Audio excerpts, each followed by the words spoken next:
So let's get stuck into each of those. Again, from last week, so you'll see the date up there this is from last week's presentation. All of these are on YouTube and in the Facebook group. Last week, I was advising you to call all of your existing clients, start going to your alumni, previous clients if you had time, with the 4 questions. What are you experiencing? How are you feeling? What do you need? How can I help? Interesting always to hear how you went with those. Please leave a comment about how some of those conversations might have gone or anything particular that you listened or learnt. What we're really wanting to do is amp this conversation up. So now it's not just, have you got a list of all of your current clients that you've checked in on? Keep doing that as a priority if you haven't got around to them all yet. How about all of your clients from the last 10 years? Every business that you've helped, every customer that you've dealt with, you've got contact details. And remember, using the telephone wherever possible. It's far less efficient from a time perspective, but far more productive in terms of getting you these answers and getting you valuable information. How about your prospects? Anyone that looked to buy a service off you in the past 3 years, 5 years, longer if you want to. Going and picking up the phone, having a conversation with them. What are they experiencing right now? How are they feeling? What do they need? How at all can you help? Now, what you're listening for in particular in those last 2 questions, what do they need right now? And how can you possibly help? Now, there may be some immediate opportunities, but if you're going to change your product, transform that product packaging pricing, then you've got to start listening for opportunities that didn't exist. Again, in last week's session, so I won't repeat it at length, we talked about how you may need to change the packaging of what you're selling. Maybe you need to unbundle services to offer them as standalone options that are a lower price. Maybe you need to bundle things together to have a more comprehensive solution that gives clear value to somebody who's looking to buy. I've been speaking with a few trades this week who have been wanting to go out to businesses that are shut and have the conversation about, how often do you actually get a chance to have your whole business closed so that you can do a whole lot of the maintenance work that needs going on, things that might be difficult to do when you've got staff or customers coming through at all hours of the day in some cases. Now, that's a great bundle opportunity, because that business who's hurting doesn't want to go, that's a great idea, but now I need a plumber and an electrician and a pest control technician and a cleaner and all of these things. If you can go with a bundle and say, I can bring everything that's needed and do it for one fair price, that's going to work excellently. Other clients are unbundling, where they might do a 12-month program, now they're doing it month by month, for example. So look at that. Don't drop your pants on prices, but also look at prices and the value that you're able to deliver right now. Those are key parts of pivots. If you need to fully change your product in a recession, what do you need to listen for, and what questions do you need to ask? So when you're out there talking to your existing clients, your alumni clients, and your prospects from the last few years, asking them what they need right now, be listening for these 3 categories of information. What services or products can you deliver right now or very soon? You may not have been selling that service or delivering that product a month ago, but if you can do it, then it ticks that box and may be of interest. Which products or services are experiencing a high volume of demand right now? Again, they may be different, they may be the same. And which products or services would have a high profit margin if you or someone were able to deliver them? You think about 3 criteria like that, a Venn diagram is the best way to show the overlap. Now, obviously, what we really want, the Holy Grail, is something that ticks all 3 of those boxes. It's a product or service you can deliver. It's a product that has high volume, it's in demand still, and it has a high profit margin. I'll be honest, if that existed in your business, you probably already know about it. You're probably already doing okay. What we're perhaps a little bit more interested in is the things that don't fit the perfection, but sit in some of the other areas. Incidentally, by the way, just a little trivia note, because I can't help myself, that picture there, I'll bounce it in again, that is actually the Holy Grail. That sits in a chapel in the Spanish city of Valencia. I have been there, I have seen the Holy Grail. Indiana Jones was looking in all the wrong places, which just goes to show that he was not really an archaeologist. It hasn't been lost. It does exist. So beyond the Holy Grail, though, a lot of options that might come at you. How do you make sure that you choose wisely? Well, let's go through each of these separately, but with some pace. Products that you can deliver, but which are not in demand and don't deliver a great profit margin, you may need to mothball those, put them in maintenance mode. If you've got some clients using them, it's not too much effort, there's cash flow coming in, maintenance mode just sort of says, okay, keep them going. One of my businesses, for example, we're about to open it up and give it away to all of the existing members. That's just going to stop. It's not a particularly profitable service that we've got. This is just going to get rid of a lot of the administrative headaches if people can just access it for free all of the time. And so it will chug along, and we'll review the strategy around that at the end of the recession. What about something that you can't deliver that a lot of people want, or something that you can't deliver but you know has a high profit margin? And this is where your networks come in handy. This is where I would be recommending you really leverage those communities. And it's those referrals. Again, we touched on this last week. What do your clients need? And if you can't deliver it, how do you find somebody who can and can do it with pace? When I talk about strategic referral channels, I often talk about why we'd have this, what are the benefits that are involved, and there's 5 main benefits to a referral relationship: revenue, mutual referrals, knowledge, protection, and loyalty. Now, generally, I say you don't want a referral relationship that is based solely on money. That's for most of the B2B businesses that I talk with. The supermarkets, Kellogg's Cornflakes, that's how they operate. Everybody gets a clip of the ticket. So it's something that exists. It's not a model I'm opposed to. Right now, I think there is an opportunity. Again, you want to make sure you're not doing this just for the money. But if there is a product that you can't deliver but your clients need, that has a high profit margin, that you can make a referral and take a percentage of that revenue from one of your referral partners, another business that you know and trust will look after your clients, then I think that is a fantastic idea. And indeed, there may be some small businesses that are going to make more money from this over the next 3 months than they will out of their core product. Similarly, if there's some products that you can't deliver, the margin isn't so great, but there's a lot of demand for them. That's where I would look at referring, but probably referring for other benefits. I mean, if you've got 10,000 clients and 1,000 of them are going to buy this, and you can, make a few dollars on each, whatever it might be, then okay, consider the dollar percentage split. But the reality is, if there's not a lot of margin, there's not a lot of money in it for you. However, those other protections, those other benefits kick in. So protection, if it's something your clients need that's going to mean they're still in business in 6 months, then go and help them to get it.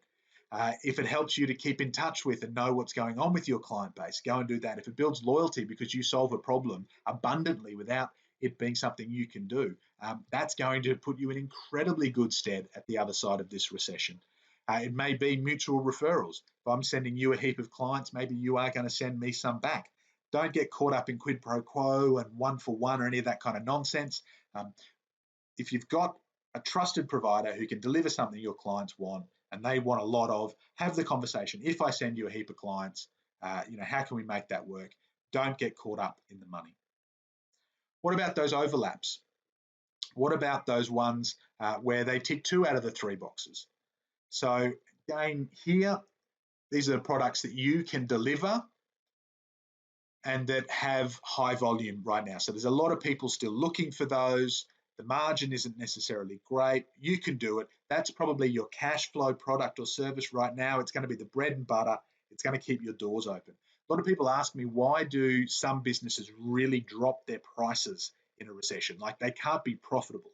The reality is, at a certain size, cash flow, and it shows that there's a lot of inefficiency in the business, and I would love to be helping those businesses to revise their business model, actually get that transformation happening instead of doing this. But the logic that goes on in their head, even if I don't always agree with it, is I've got to pay staff, rent, overheads, leases, all of these kind of things. Some money coming in, even if it's unprofitable, is better than none. So they'll be sitting in that space potentially. I'd encourage you not to work at a loss, but recognize that these may not be profitable right now. They are your bread and butter. The flip side, products you can deliver, not a lot of volume right now, but they do have a high profit margin. So these might not be coming in on a regular basis, but when they do, big drops of profit. So you want to be looking for those opportunities. They can give you a hit of cash when you need it most. The third, which is also the final of the different overlaps in the Venn diagram. So this is something you can't deliver right now, but which is in high demand and which has a high profit margin. This is a real opportunity space for you if you have spare capacity in your team or your business to either upskill yourself quickly, because the only thing missing is that you can't deliver it yet. So how can you get to the point where you can deliver it soon? Or go looking for more of a formal joint venture. So instead of just referring that work, actually look, okay, how do we formalize this right now? If you've got a lot of people, your clients, your prospects, your relationships who want to buy that product, that's of value to somebody who can already deliver it. How do you get a joint venture going? So for all of the ideas that you've got going on in your head, go through and have a look at these different categories. Where on that Venn diagram do they fit? So to give you an example for my business, what are the people that I'm talking to looking for? Not in any particular order, but I mean, a lot of people are saying, well, stimulus help.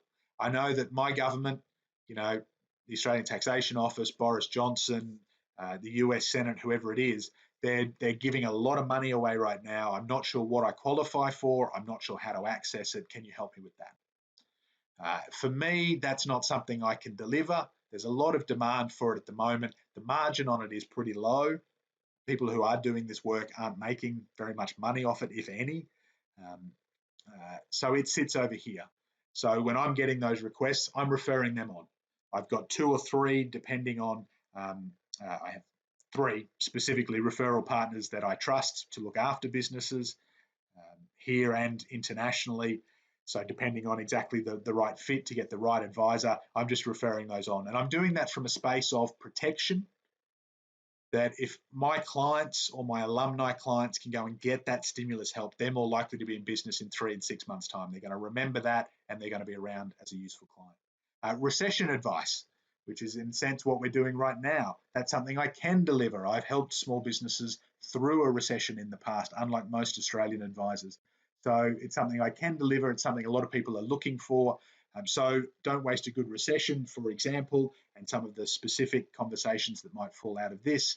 Sit over in that space. They're not going to make me a whole lot of money, but they could keep some cash flow going in my business. Growth coaching, which historically has been most of the work I've done for businesses that are looking to grow quickly. They still exist. Those businesses still exist. There's not as many of them. The volume is down. The margin is still there. I'm still delivering that. Employment law, again, a lot of people asking for it. Not my bag, not a heap of profit in it necessarily. I'm referring that on. Work from home efficiencies. So a lot of businesses now are suddenly working from home. I can help people with that. I have been described by one accounting firm as the world's ultimate remote worker. I am not new to doing this. But look, there isn't actually a lot of demand for advice around that. There's a lot of free things out there that are helping, which is fantastic. There's no margin. There's not a lot of demand for what I can deliver. So really, I'm mothballing any of that as a potential solution. Now, your business is going to be different if I take 2 of those that are probably going on for your clients regardless. They're looking recession advice and growth coaching. So same things that I'm having, making some assumptions, knowing some of you who jump into these weekly calls, aren't necessarily business advisors like I am. So that recession advice, the high volume is still there, but maybe you can't deliver it. The margin isn't there, but that's an opportunity to refer to people like myself who can help. And at the very least, as I keep saying, please do share, Facebook group, YouTube, Spotify, Don't Waste a Good Recession, if that's something that's going on for you. That growth coaching, some of your clients or relationships may be in growth mode. They may actually be accelerating because they're counter-cyclical, or they got lucky, or because they're good strategists and they're looking for help for how they control that growth. Again, there is margin in those products if you can find someone who can deliver that work and is happy to share the fee with you.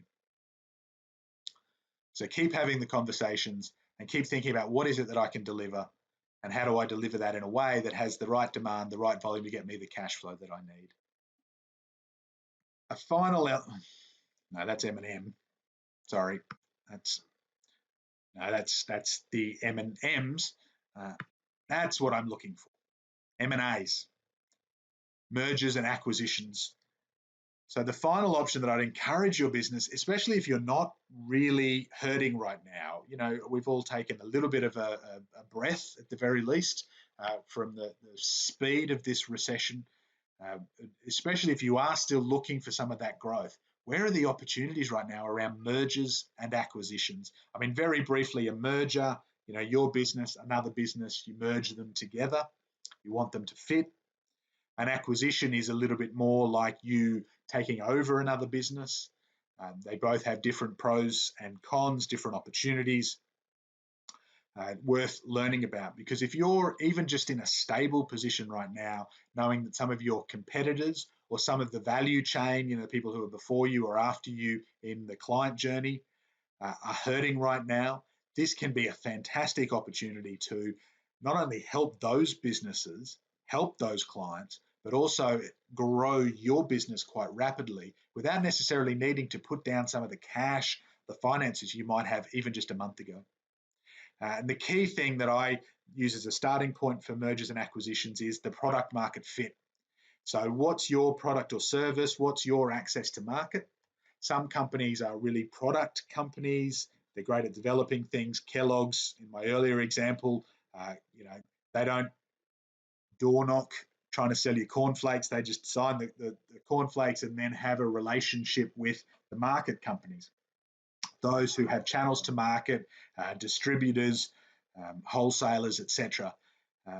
Often the best joint ventures get the right balance between someone who's got the product or service, someone who's got the audience. For mergers and acquisitions, you're normally looking to reinforce your strength in one of those. Because if you're an expert product company, you don't necessarily have the capability, if you bought a market company, to run that well. If Kellogg's went and bought up Woolworths, then they probably wouldn't run that supermarket chain particularly well. However, you know your clients better than anyone else. You know some of their needs. And so this may be an opportunity to not break a hard and fast rule, but certainly break that rule of thumb. And to go, well, right now we're one of those, particularly if we got the other, that would really enhance our business. So have a think about that. Again, more than happy to answer any questions that you may have, and would recommend, if you Google Blackboard Fridays episode 105, or look it up on Vimeo or YouTube, that's my guide to joint ventures, different kind of conversations, so relevant here. The question for you, what do you need? This is where the M&As will often work best, is sitting in any of those areas. Here they can add extra volume. Here they can potentially add extra volume or improve capability for the profit margins. And here they can help your capability to deliver something you can't currently. The last product question that a lot of businesses are doing right now, and a lot more are asking themselves, should I launch an online product? And my question is, where in this matrix would an online product live for you? Because the big thing that I see is, can I deliver it? And there are a lot of businesses that have been wanting to do an online product or a SaaS product for years. The reason you haven't done it already is because you didn't have the capability. So you need to ask yourself right now, if I am going to go down the route of an online product for my business, is that something my clients will actually buy from me? More importantly, maybe I've got the time now to upskill, to get that capability to go out and do that. But if you didn't have the skills before and you're wanting to do that as a fast, quick fix to get you through a couple of months and then go back to what you were doing before, or to change your core product in a different way, then online products may be a massive distraction right now, not the solution. Not one size fits all, again, just something that you can ask yourself.